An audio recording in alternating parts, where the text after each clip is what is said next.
Hello and welcome to episode 13 of A Cup of Grace and Lori. I'm Grace. And I'm Lori. In today's episode, we're going to be talking about bullying, and Lori's going to share some experiences, personal experiences when she was in junior high. So we're going way back. Way back. I'm curious to know before we start, like when you broached this topic for today's episode, like was there something in your recent experience that kind of triggered, or like why did you want to talk about this?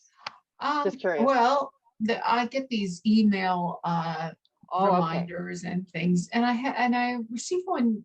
I think it was yesterday, saying, don't be afraid to be different, to be yourself, to reveal certain things about yourself. And I guess I have been a little bit afraid to reveal certain things because I've always felt different. I've always felt different. Oh, I didn't know that, Lori. Oh yeah. I've taken a different path. I never got married. I went to school late and I didn't have kids. I went to school, like I returned to university in my 40s. So it's like, and it's funny though, now I realize, okay, that's not so different. I've connected to this women's group where they're 50 plus, and a lot of women in that group say, oh, I left my marriage and I went back to school. I'm doing my master's in my 50s. Or I'm doing my PhD or whatever. So I thought, oh, I'm not so different. I'm not so different. But you are different from taking the more mainstream path.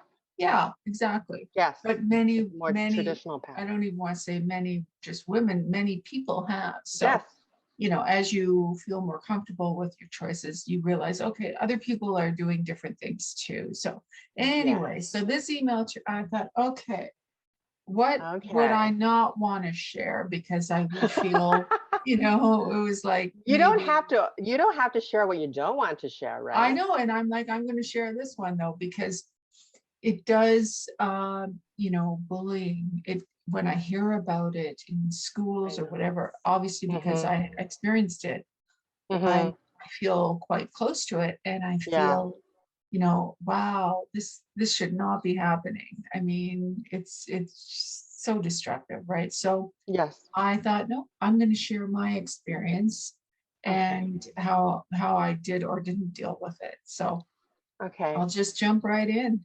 So junior high. So that's grade 7 and 8, right? Yes. Well, for me, it was 7, 8, and 9 actually at the time. Oh, 7, 8, and 9. Oh, so yeah. So I'll just give a brief. Like what happened was, when I was 12, we moved to a new home, new neighborhood, right? And I had these two girlfriends, and I'll name them Teresa and Pam, and the three of us were like really tight. Nice. We did everything together, and we actually I entered grade 7 at my old home, and we all entered this. We were put in the same class, which was amazing. So then we moved 3 months later, and I was quite upset about that because I had to leave them, right? Yes. And I said, okay, I'm not going to make any friends at my new school. I was quite angry, and I had this thing in my head, I'm not going to make any friends at my new, like I had a huge chip on my shoulder, right? So I came in with that negative energy, right?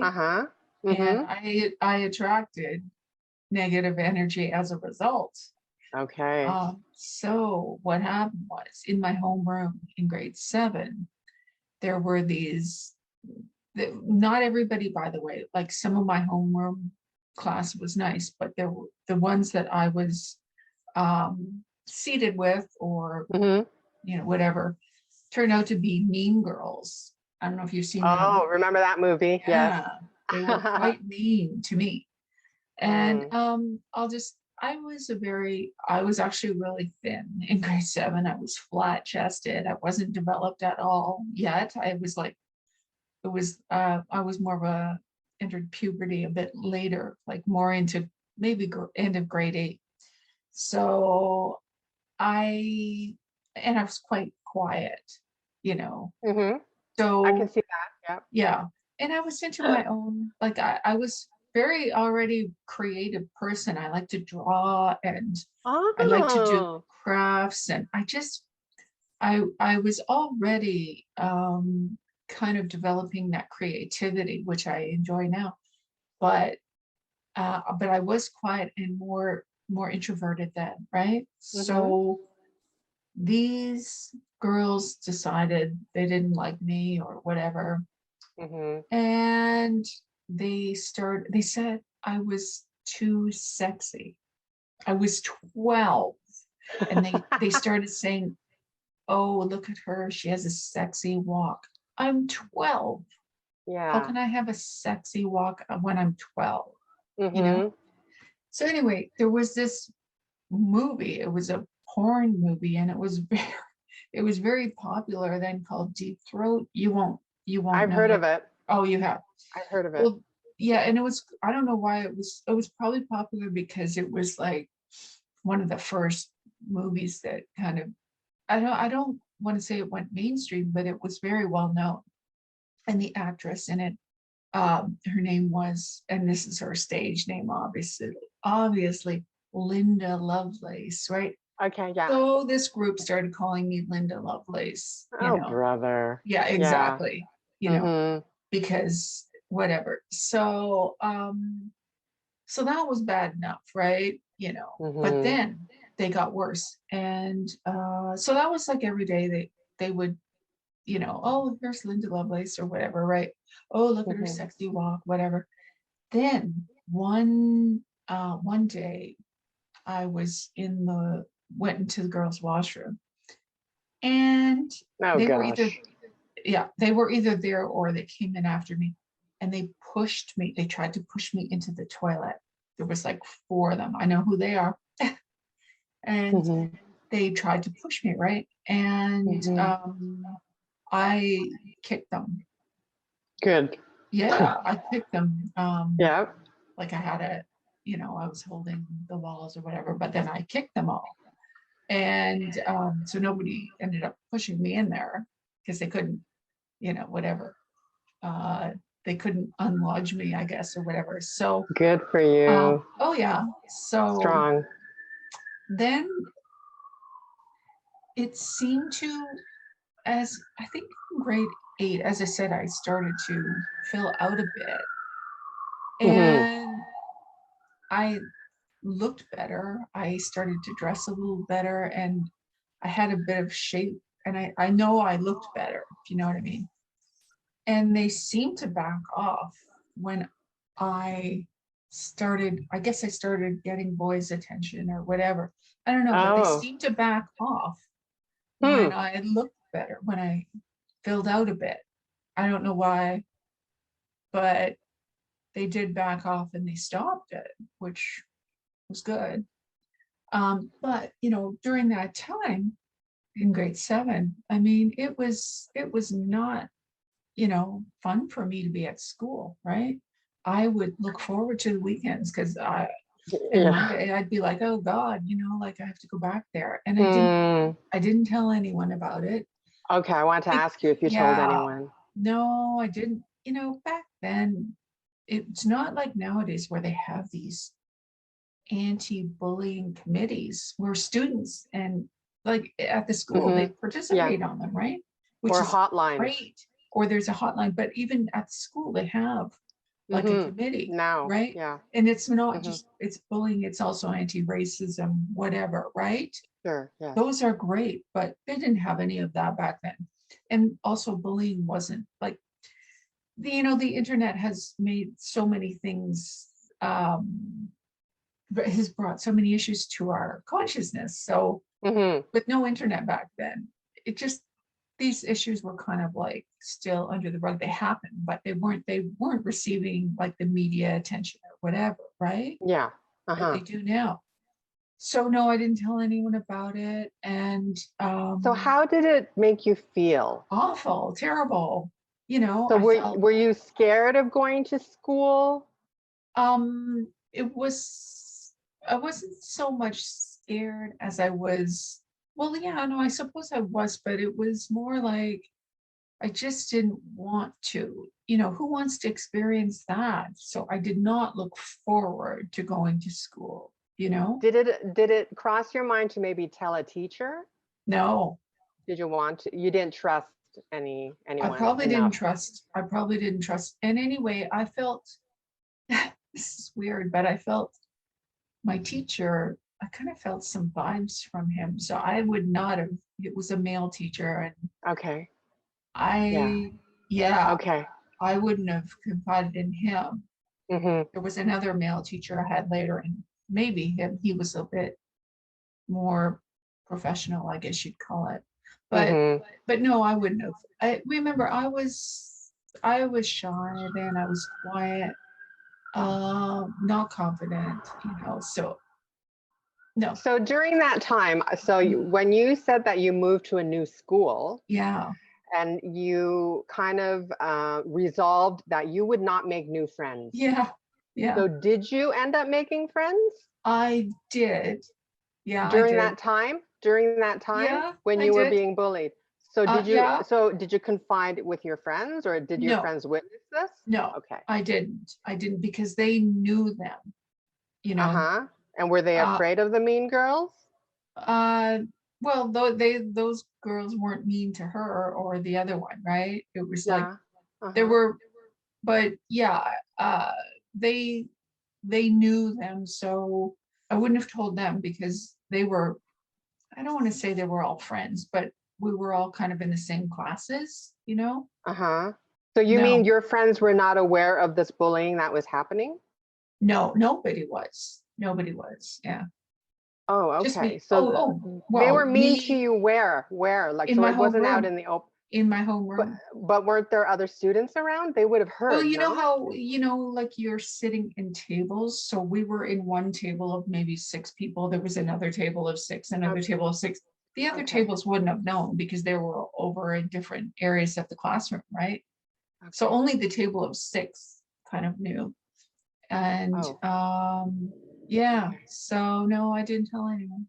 I should Because, have, yeah, but no, I mean, it's then, well, see understandable, what especially happened. at that age. Yeah. Yeah, I think in grade 8, that's when I had other friends, and then Mm-hmm. they had stopped by then. They'd Mm-hmm. stopped doing it by then. So no, I wouldn't have dug up the issue if it wasn't happening anymore. So I've had many years to reflect on it, and I didn't realize it at the time because obviously I was a kid, but I realized that one of one of the girls in this mean girls group, she had Mm-hmm. lost her mother. Her During mother, that time?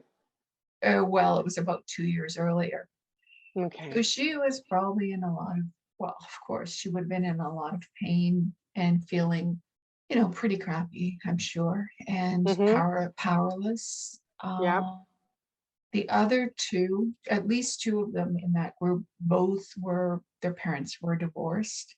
Yeah. And I know one of Mm-hmm. them, because she used to live at my old house, and then she moved to this new area, and she went from like a nicer house to down to a townhouse. So it's like her situation changed. Let's put it that Yeah. way, Mm-hmm. because of the divorce. And then the other Mm-hmm. one, her parents were divorced, and the other one, I'm not sure about her. So I thought, because I thought, why would you do that to someone? Yeah. What is Mm-hmm. inside of you that would make you do that to somebody?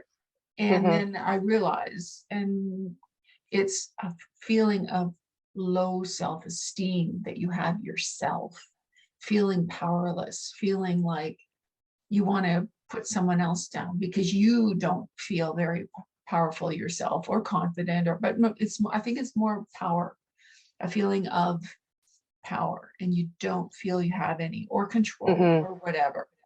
And you're feeling, lousy about yourself, so you have low self-esteem. So then you want to lash out at somebody else, because otherwise, if you don't lash out at them, you lash out at yourself, and then it's self-harm, right? So I think, well, yeah, I think just the bottom line is when we hurt other people, we'll talk about intentionally. Intentional. So yeah, intentionally. Yeah, it's clear, like we know now as adults. Yes. But yeah, so we know now that when people are trying to hurt others, yes, it is because they are in pain. Right. The perpetrators are in pain. Right. So we can process that information with more compassion, right? Right. Right. Knowing that obviously they're in pain. If you're feeling good about yourself, if you're feeling empowered and full of love, you would never do that. Attempt to put down another human being, degrade another human being, right? Yeah. You would not do that. Yeah. So obviously something is going on inside. Yeah. Right? Yeah. Yeah. Yeah. So I think you're realizing that in retrospect for sure. Yeah. Yeah. Yeah. No, I did realize that when I became an adult. And so therefore, I was able to put it in perspective. And but by the same token, it was, a very upsetting event for me, time in my life. And so obviously when I see it or hear about it, I get very angry. I do get angry about it. Because it's like, oh no, if harming kids or harming even animals, oh my God, don't even talk to me about harming animals, because I'm like, I get furious about that. But and I can relate to, having experienced it as a child, I can relate to it and how it felt. So it has made me stronger, having gone through that and survived it. I mean, I don't want to say it as if nobody else has experienced it. Obviously, many people do. So, but once you've gotten through it, you realize, okay, not to say that I'm not sensitive to criticism. Of course I am, like everybody, but we all are. Yeah. But when you realize, wait a second, hold on. The most important opinion is my own opinion of myself. That's the most important opinion. Others can call me this, call me that, whatever, but you have to block it out, or just don't even try not to be around those types of people, number one. Right? Yeah, sometimes it's unavoidable though. So when it happens, you just have to, okay, maybe they misunderstood me. Maybe they're having a bad day. Maybe they're just like that as a person. Maybe they're an unhappy person, whatever. But basically, it's not about you. Do you know what I mean? It's about them. Right. It's about them. Exactly. Yes.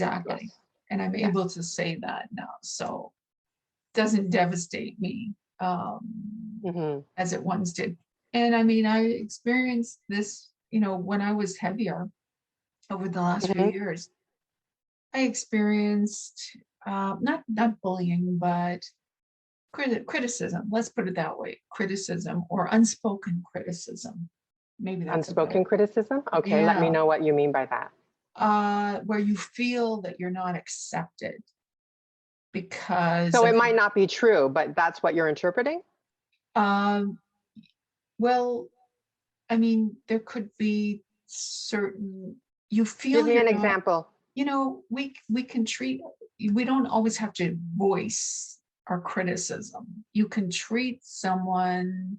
You can have disdain for someone, and it comes through in your body language or in the manner in which you interact with someone. Okay, and you felt that from others? Not everybody, but yeah, some people for sure. Okay. When I was heavier. Okay. But again, I'm going to distinguish that's slightly different from direct bullying. Direct bullying is when you're verbally, that's or physically. Yeah. Or physically. Yeah. But the more recent experience was more the indirect type of, nobody ever came up to me and said, oh, this, or you should do this or that. But, well, actually, no, I take that back. Some people did, but some people did. But I would say just feeling that criticism from others in judgment, right? Like, oh, why aren't you looking after yourself? Why aren't you in better shape? that type of thing, right? When the person doesn't even know what you're going through. I think that's it. Like, they don't even have a clue what you're going through, but then they have all these, all this wisdom and advice for you, unsolicited advice, right? Yes. So yeah, I guess I felt that, but I mean, and I was aware of it, but I still went ahead and did whatever I wanted to do. It didn't stop me from doing what I wanted to do, right? But I was aware of it. Yes. I don't know, like I just brought that experience up, the recent one, because it was about, others judging me or whatever. So it's linked to the bullying episode that I had in grade 12, but it doesn't really compare, with the direct verbal and physical. Well, but even indirect can be quite painful, right? Indirect, it's almost like passive aggressive. Yes. That can be violent too, yes. Right? Oh, that can well, be very it can be hurtful painful, as but well. hopefully not violent. If it's violent, then it's direct. Yeah. Okay, so maybe I used an extreme word there. But I mean, it could still feel like a violation to some people. Like they can be really hurt by it. Yes. Yes. Even if it's an indirect action. Okay, my question to you is then, you know how you and I believe that things happen for a reason? So why do you think that happened for you? I know that I was a contributor in the sense of, I'm not excusing their behavior. I'm talking about when I was 12. But because I had this huge chip on my shoulder and this attitude, I'm not going to make friends. I'm not going to let my experience. I created this. I attracted it. Yeah. So that's what I take from it now.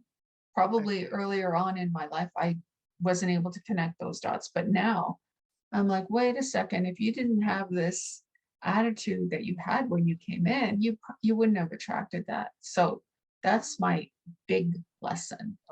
Is what I'm bringing to the situation, right? Not taking responsibility for their actions. No. And I think a lot of people maybe do. Do you know what I mean? Like that they're further punishing themselves by dwelling on the actions of other people. Yeah. No, I'm not taking responsibility for theirs. They've and you're not created their own karma, if you know what I mean. It's not exactly. Yeah. And you're not condoning mistreatment. No. That's not absolutely not. The opposite. Yeah. I don't think young people are watching this, but if they are, I hope they do. I hope they do consult, their guidance counselor or someone they trust. Yeah. Someone they trust. Maybe not their parents if they don't feel they can tell them, but if you can, I would do that, or an older person, a teacher, anybody, because nowadays it's out in the open, right? Yeah. It's easier. Whereas when I was younger, it wasn't discussed probably. It wasn't discussed. It wasn't discussed. Exactly. So, you felt more in the dark about it, but even the adults back then, probably maybe they didn't even know what the coping mechanisms were, how to deal with something like that, other than punishment, like detention, or something. Yeah, exactly. But I'm here now. I made it. Yay! And I'm learning that focus on my energy, focus on feeling good, and then I will attract that into my life. That's really all you have to focus on, is making sure your energy is good. And then you won't even attract those things into your life. So that's pretty simple. Work on yourself. Yeah. You're the number one person in your life. Yes. So that's all I have to say about that. If anyone has experienced bullying in their life, I'd be very curious to hear about it. Am I the only one? No, I don't think so. No. So yeah, please share it in the comments. We love to hear your feedback. Subscribe to us if you'd like. That way you'll be advised of our latest podcasts. Okay. So I guess we'll wrap it up for this week, and we'll be back next week with something new. So have a great week, everyone. Thank you. Bye.